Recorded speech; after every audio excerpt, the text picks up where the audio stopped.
Bonjour, chers téléspectateurs. Aujourd'hui, à Sport 1, 2, 3, on accueille notre collègue Gabriel Poisson, un médecin qui a longtemps travaillé dans le domaine du dopage. Bonjour. Bonjour. Donc, monsieur, est-ce que vous pouvez nous expliquer comment on peut s'assurer de l'efficacité du contrôle du dopage sportif? Ben moi, en fait, je pense pas vraiment qu'on puisse s'assurer complètement du contrôle parce que c'est qui a décidé où est-ce que le dopage commence. Donc, si d'un matin, un athlète prend une boisson énergisante avant un entraînement ou une compétition, est-ce que s'il échoue au test antidopage, il va être jugé comme dopé ou non? Donc, ça, c'est un petit peu une controverse dans le monde du sport. Et j'allais faire mes recherches et selon un article de Red Bull, en janvier 2004, l'Agence mondiale antidopage a retiré la caféine de sa liste de substances antidopantes.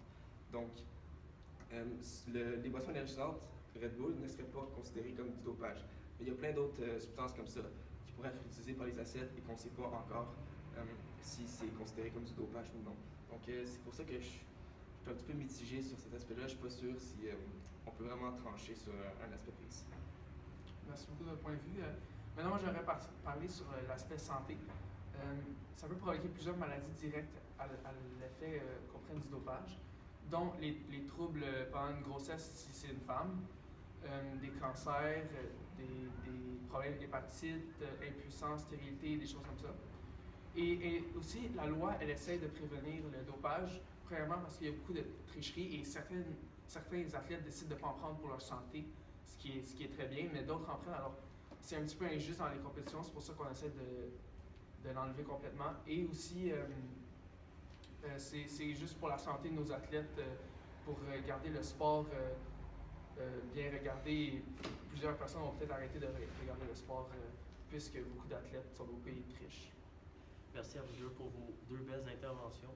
Donc, moi, j'ai vu que selon la commission d'éthique de l'IAAF, selon cette commission-là, il y a plusieurs pays sur la planète qui donnent des pots de vin, c'est-à-dire beaucoup d'argent, donc ils font de la corruption avec des agences d'antidopage pour justement que leurs athlètes ils soient reconnus comme non dopés, quand c'est en fait le contraire.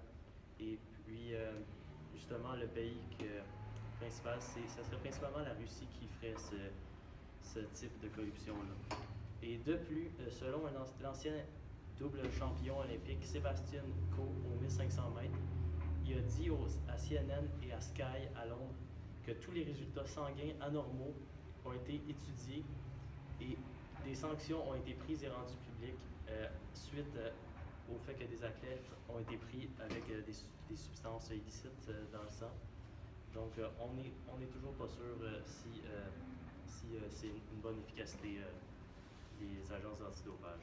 Bon, merci de rester à l'écoute et bonne journée, chers téléspectateurs.